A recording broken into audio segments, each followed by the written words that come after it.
자, 여러분. 자, 여러분. 462페이지부터 보도록 하겠습니다, 여러분. 자, 462페이지 취득세 세금 계산 어떻게 할 것이냐, 과세표준과 세율인데요. 제5절, 자, 과세표준과 세율은 시험에 무조건 나오는 부분입니다. 그래서 별표시를 3개 하시고, 제5절 별표시 3개 하시고 보도록 하겠습니다. 시험에 무조건 나오는 부분이고, 그 다음에 또 어떤 내용들이 출제가 됐고, 또 어떤 식으로 또 반복해서 출제되는 부분들은 또 테마들이 반복해서 나오는데 어떻게 나오는지를 감 잡으시고요. 핵심을 또 익히시기 바랍니다. 기출 문제도 이런 것도 혼자 풀려고 하면요. 혼자 풀다 보면 자기 혼자 착각해가지고 풀고 자기가 보고 싶은 것만 보고 이렇게 돼요. 그래서 이런 것도 저희들과 함께 강의를 들으면서 풀어야지 그래도 강제로 이렇게 쭉쭉 풀게 되고 또 그 다음에 입체적으로 또 우리가 설명을 듣게 됩니다. 그래서 특강 들으신 분들은 잘 그 특강을 들으시는 거고요. 462페이지 11번 봅니다. 자, 취득세 과세표준 및 세율에서 자, 취득세 과세표준에 대한 내용으로 옳지 않은 거 그랬습니다. 먼저 동그라미 1번에 보면 공정증서에서 취득가격이 입증되는 경우에는 그 취득가액의 시가표준액에 미달해도 그대로 과세표준이 된다. 여러분, 시가표준액에 관계없이 취득세 과세표준은 원칙적으로 취득가격인데 원칙적으로 납세무자가 취득 당시 신고하는 가액이 과세표준이고 예외적으로 시가표준액이 과세표준이 됩니다. 납세무자가 신고하지 않거나 또는 신고한 가액이 시가표준액보다 뭐하게 미달하게 신고되거나 불성실 신고했을 때는 지자체장이 항상 세금 계산할 때 무엇으로? 시가표준액으로. 그 다음에 언제나 항상 시가표준액보다 높든 낮든 그 사실상 취득가격을 취득세 과세표준하는 경우가 있는데 객관적인 취득만 그렇죠? 국수, 공판법, 부 같은 객관적인 취득만이요. 근데 여기서 보니까 그 취득가격이 시가표준액에 미달하더라도 그대로 과세표준이 된다. 이렇게 되려면 객관적인 취득만 인정합니다. 국수, 공판법, 부요. 국가, 지자체, 조합으로부터 취득하거나 수입에 있어 취득하거나 공매, 경매 방법을 취득하거나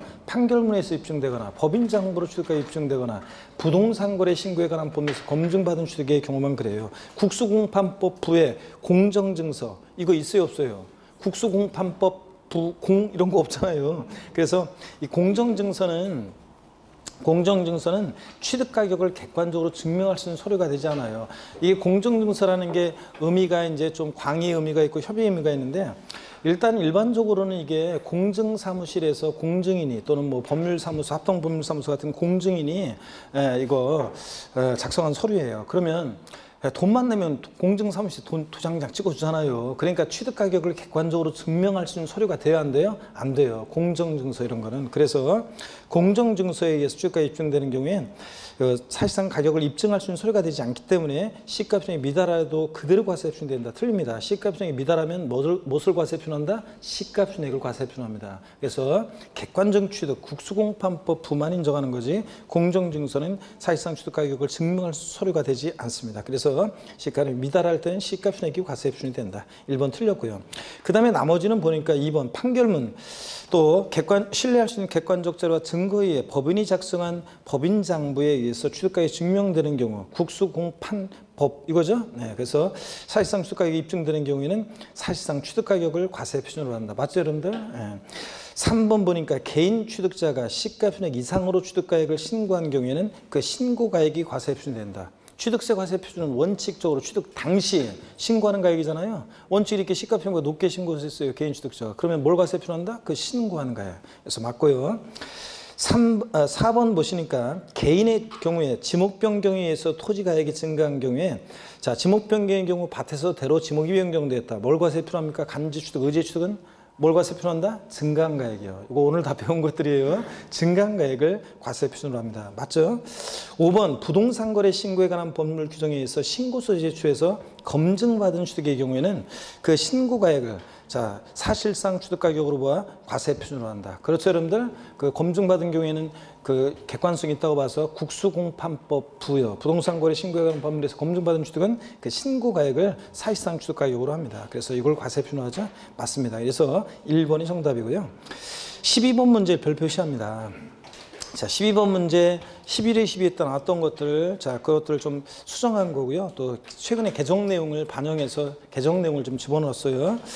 지방세법상 별표시하시고 특별히 주의해서 지방세법상 취득세 과세표준에 대한 내용이 다 옳은 거 그랬습니다. 1번 취득세 과세표준 결정의 원칙이 취득자 신고가액이므로 예외 없이 항상 신고가액으로 취득세 과세표준 결정한다.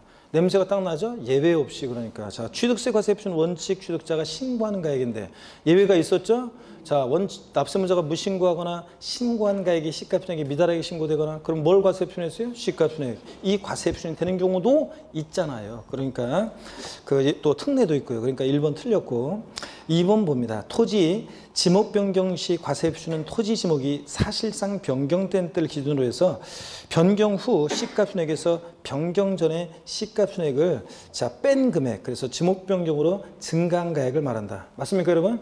자, 지목 변경의 경우에는 증가한 가액 과세표준입니다. 지목 변경 후의 시가표준액에서 전의 시가표준액을 뺀 가액. 맞죠, 여러분들?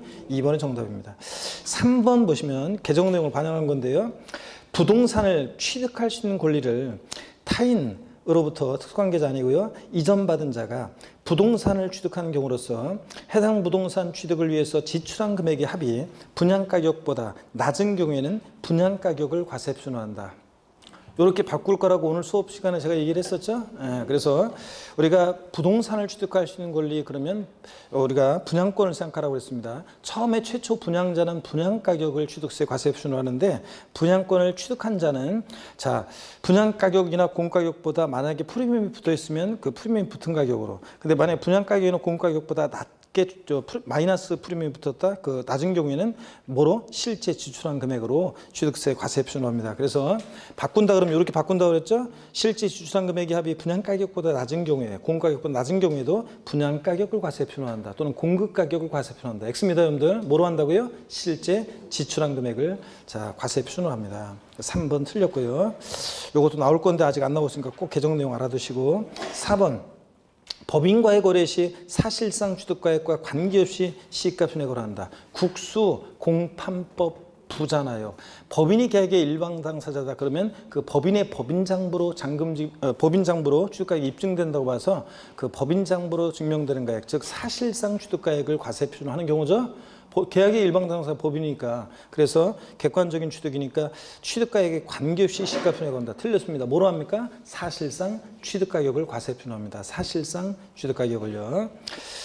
그 다음에 5번에 보니까 건축물의 증축 개수한 경우에 건축물 전체 가액을 과세표준한다 그랬습니다. 여러분 건축물 증축이나 개수로 가액의 증가가 있을 때 가액의 증가를 추겠다 의지하죠. 이때는 뭘 과세표준한다? 증가한 가액입니다. 그래서 건축물을 신축하거나 재축했을 때는 그 건축에 소요된 가액이고 그래서 요거 우리 기본수에 오늘 아까 봤었어요, 여러분들. 기본수에 나오는 건데 건축물을 자 만약에 신축했다. 자 신축하거나 재축했을 때 요 과세표준입니다. 자 과세표준을 어떤 거로 할 것이냐 그랬을 때 과세표준은 어떤 걸 할 거냐 할 때 건축물 신축하거나 재축했을 때 과세표준은 뭐가 되냐면 그 건축에 소요된 일체 비용이요. 건축에 소요된 비용입니다. 일체 비용이고 소요된 비용이고 자 소요된 비용 전체를 과세표준으로 하는 데 비해서 근데 건축물을 만약에 증축하거나 개수에서 가액의 증가가 있다. 자 이런 경우에는 어떤 걸 과세표준한다고요? 그 증가한 가액을 과세표준금액으로 합니다. 의제취득의 경우에는 증가한 가액. 차이점이요. 이렇게 헷갈리지 않잖아요. 한번 이렇게 해놓으면 자 그래서 5번도 틀렸습니다. 증축이나 개수의 경우에는 증가한 가액을 과세표준합니다. 의제취득의 경우. 자 그래서 그런 거 해설 다 제대로 돼 있고요. 자 이렇게 해서 보시고 12번 별표시고요. 자 그 다음에 13번 보겠습니다. 463페이지 봅니다. 13번 지방세법상 취득세 과세표준에 대한 설명으로 옳은 거 그랬습니다. 오늘 제가 요거는 금방 과세표준 오늘 금방 본 거라 제가 그래도 바로 그냥 문제를 좀 풀고 있습니다. 옳은 거 그랬는데 1번에 토지 시가표준액이라는 것은요. 당해 토지 개별 공시지가의 국세청장이 정하는 적용 비율을 곱하여서 산정한 가이다는데 여러분 토지 시가표준액은 자 취득일 현재 부동산격 공시 및 감정평가에 관한 법률에서 공시되는 토지는 개별 공시지가가 토지 시가표준액이에요. 주택은 개별주택가격이나 공동주택가격이지 여기다가 무슨 공정시장가액 이런 거 곱한다 곱한다? 안 곱해요 여러분들. 토지 시가표준액은 뭐라고요? 개별 공시지가. 자 그래서 1번 틀렸습니다. 그 다음에 2번도 똑같아요. 모든 주택의 시가표준액은 건축원가를 참작해서 지방세법에서 지자체장이 결정한 가액이다.